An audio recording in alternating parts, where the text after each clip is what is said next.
boy that they arrested. What happened? The city is waiting. What is Jimmy Baxter gonna do?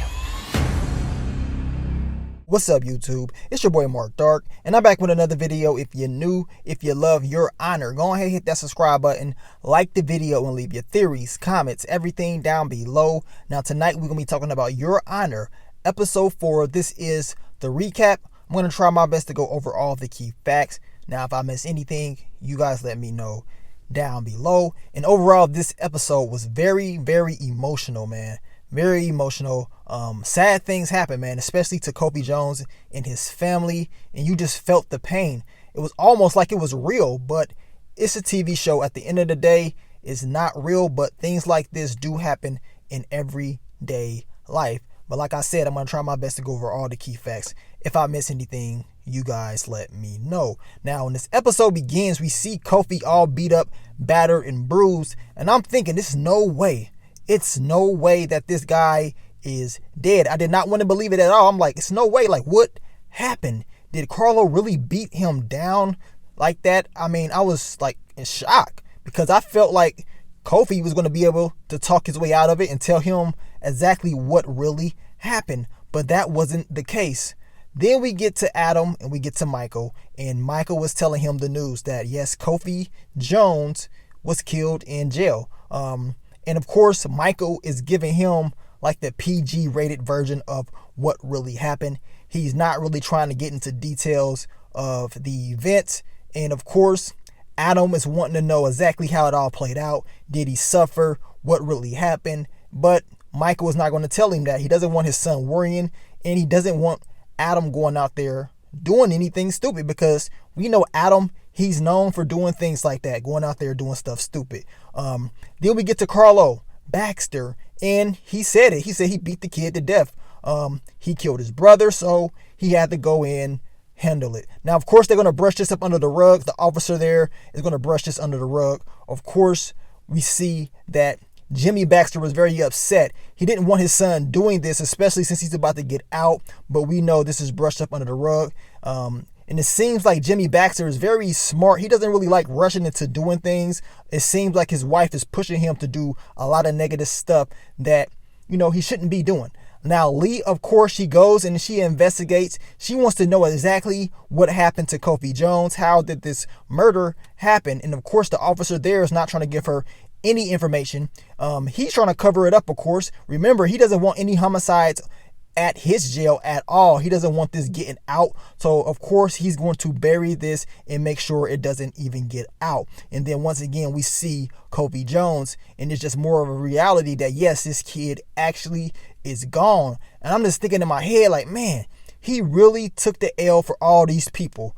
All these people that's supposed to look out for him, he took the L for them. They didn't really care about him at all. Now, the autopsy examiner, he's pretty much going to brush this up under the rug because the officer told him, look, we can't let this get out. You got to pretty much write that you didn't really have enough results to say anything crucial happened. And then we see the car is finally getting destroyed. 3 episodes later, it's finally getting destroyed. And I'm just like, okay, it is what it is with that. She's pretty much got the evidence, Nancy. She's pretty much got enough evidence, I will believe, to convict Adam once she figures out it's him.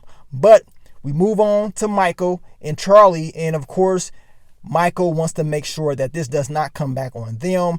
And Charlie tells him, look, you had nothing to worry about. We good. This is not going to come back on us. And also, you need to make sure that Lee is in check. You have to make sure that she doesn't know about what's going on, because she can be very dangerous to all of us. And he's just very upset that this all went down the way it did. So Michael invites him over for dinner later on in the episode. But you can tell, man, the tension is getting very high between the two in this situation. Then we get to Franny. Now, Franny is pretty much telling Adam, look, you cannot keep talking to me like this. You have to watch what you're saying around me, because I don't want to be involved in any of this. Now, I don't blame her at all, because Adam is running his mouth entirely too much. He's doing too much, and he's making it seem quite obvious that something is up. And Franny has to pretty much let him know he needs to chill out and calm down. None of this can get out. I got a feeling their little secret will get out eventually. Now, of course, Charlie is talking to Rudy, and he's talking about future politics and all that stuff, making sure that nothing about Kofi Jones comes back on them. Rudy thought that it was a good idea to snatch down the basketball rims because he said that a lot of crime talk is always talked about at basketball courts or whatever. Your boy Charlie said, are you crazy? You need to keep these basketball rims up. I mean, if you take those rims down, these guys ain't going to do nothing but go out and commit more crimes, in my opinion. I don't understand it. I mean, he thinks he's going to decrease crime rates. Well, I don't think so. Then we get to Michael and Lee. They have to break the news to Kofi Jones's family, and this was very sad. Probably one of the most sad scenes in this episode, and it was filled of very emotional scenes, right? Michael has to sit there and tell this lady that her son is gone. And it's just sad because you got all those kids in there. You can see they struggling. I mean, to find out that their brother is gone, and it happened very, very quickly, right? Eugene is sitting there like, man, like really? This really happened? You can hear Bone Thugs and Harmony playing in the background. It's very sad. And I'm just thinking like, really? Kofi really suffered all this for trying to protect them. This is why he didn't tell the truth about what really happened, because he was threatened by the Desire crew. And then they told him if he was to tell, his family is gone. Now we get to Little Mo. I cannot stand Little Mo. Little Mo is pretty much making fun of Eugene. But then he tells Eugene, look, when it's all said and done, I will have a job for you, so be ready. I'm thinking in my back of my head, like, really? I would not work for you. Why would I want to work for you? And you just pretty much got my brother killed. I mean, Eugene, he probably doesn't know a whole lot of words like that, but I believe the kid is smart enough to know that it's not a good idea to try to be working with Little Mo and the Desire crew. It's just stupid. It's a suicide mission, in my opinion. They're not going to protect you. You've seen what they did with Kofi, and then I don't think he's going to be able to go in and try to do that. Now we get to Fia Baxter, and she's asking if Rocco is going to heaven and stuff like that. And it's quite obvious she does not believe in God, right? She says it's just messed up what happened to her brother. She doesn't believe in God, of course. Gina Baxter, she wants to put all the pressure on Jimmy Baxter. He's supposed to fix this, fix how his daughter is thinking, and Gina wants to make sure he is the one to do this. Well, Fia has her own opinions about life and religion, so she's entitled to her own opinion. In my thoughts, that's what I think, but we know it's going to blow up in the episode, right? Then we get to Adam. He gets into a fight at school because his friend made a joke about Franny, and he didn't like it, right? Very inappropriate joke, sexual, right? He goes off, fights this kid, beats him up or whatever, and then they break up the fight. Now, luckily, his grandma is a senator, Elizabeth, which we finally see in this episode, and she's able to stop Adam from getting suspended. Now he's not going to get, expelled actually. He's going to get suspended for like 3 days, but he was about to get expelled. Now, she wants to talk to him because it's been a year anniversary since his mother's passing. She's asking him, why didn't they bring flowers to the gravesite, of course. Of course, Adam says that they did go there. He put a card and stuff there. He did bring flowers there or whatever. But she knows because she was there on that day. This messes up the whole game plan that Michael had for Adam and his alibi. So, of course, they're going to have to fix this. Now, Elizabeth, she invites, of course, the detective over. Nancy is there now. And we already know that Charlie was coming over because Michael invited him. And then you got Lee popping up as well. And Michael is very upset. He's like, why in the hell did you invite all these people over? We can't have this. And then the detective, Nancy, she's there. There's no way she can be around because she can mess all of this up. And then Adam tells Michael, well, Lee can mess all of this up as well. The two have a little argument. He's upset and he has to fix this once again. I mean, this communication is starting to get worse and worse each and every episode. And now Michael has to come up with a new story on why they didn't go out there on the day that his mom passed. Because like I told you guys, Elizabeth said she was out there. Now we get back to Fia Baxter. And of course, she's telling her father she does not believe in God once again. And, Jimmy feeling that pressure from Gina, he goes off. And you can tell throughout the whole episode, all this pressure is getting built up with Jimmy. He's tired of Gina keep running her mouth to him, telling him to get the job done, telling him to do this, to do that. You just let our son die and all this stuff. You bought the bike. I mean, a lot of pressure is getting put on this man. So, of course, he does go off on his daughter. And I know deep down inside, he didn't really want to do this. Now, I don't know about you guys, but for a second, I thought your boy Adam was about to give these guys a picture of the crime scene, of those pictures of him taking of his body, but he didn't. It was pictures that his mother have taken in the past. He's inspired by his mother. That's why he wants to be a photographer. But I had a feeling something was about to go down, right? Now, it's obvious that, of course, Lee was an intern for Michael back in the day, but Elizabeth makes it known like, well, you guys was messing around pretty much without actually saying it. So we know these two was messing around back in the day, and it seems like Michael was still married with his wife, and Elizabeth just want to know why is she there this late and asking all these questions, right? And then come to find out, we learned about more details about Kofi Jones, details that Adam did not know about because Adam wanted to know exactly what happened, and Michael didn't tell him that Kofi was pretty much suffering in there. The cops gassed him out and they pretty much treated him bad. And Adam was pissed off that Michael didn't tell him this. Now the dog is barking, he's scratching, and you already know what I'm talking about. This cloth, this bloody cloth. Michael goes and grabs it, right? And this is the scene where Nancy is like, what is that? Is that blood? Now Michael has to come up with an excuse on why this is happening, right?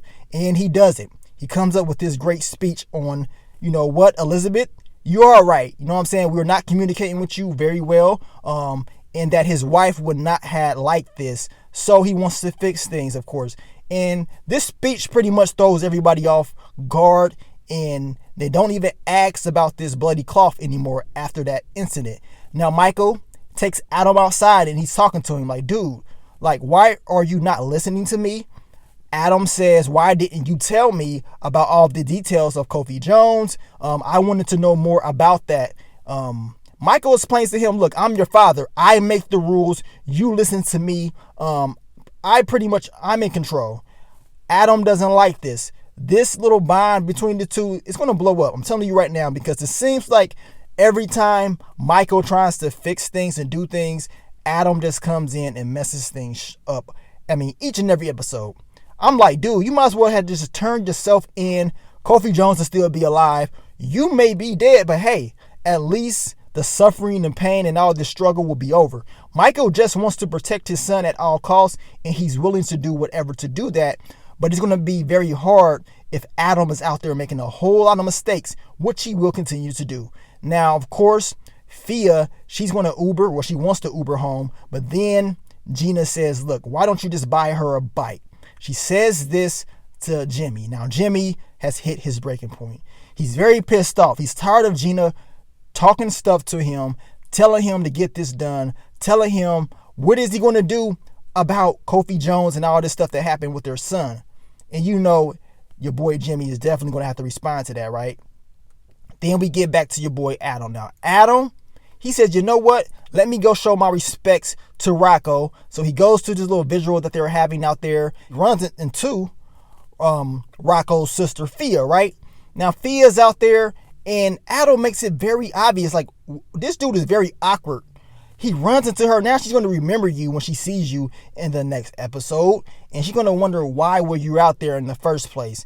Adam is just making all these mistakes back and forth. I just don't get the kid at all. I know he has some mental issues and he has asthma, but he has to step it up.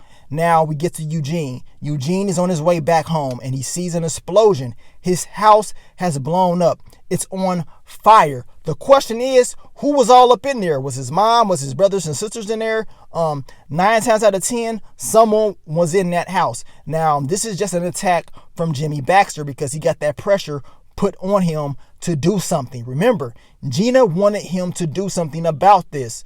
And Jimmy wanted to take his time for real. He didn't really want to rush into doing this. He wanted to, do it the right way. And you can tell that Jimmy's like old school guy that doesn't like rushing to do certain things. He likes to take his time and figure things out the right way. But then you got somebody like Gina who's going to pressure you to do those negative things. This will blow up on them because now what you're about to do is create a war between the Baxter family and the Desire crew. That's exactly what's about to happen. And the sad part is, they didn't even do it. You see what I'm saying? They didn't even do this. This is all on Adam.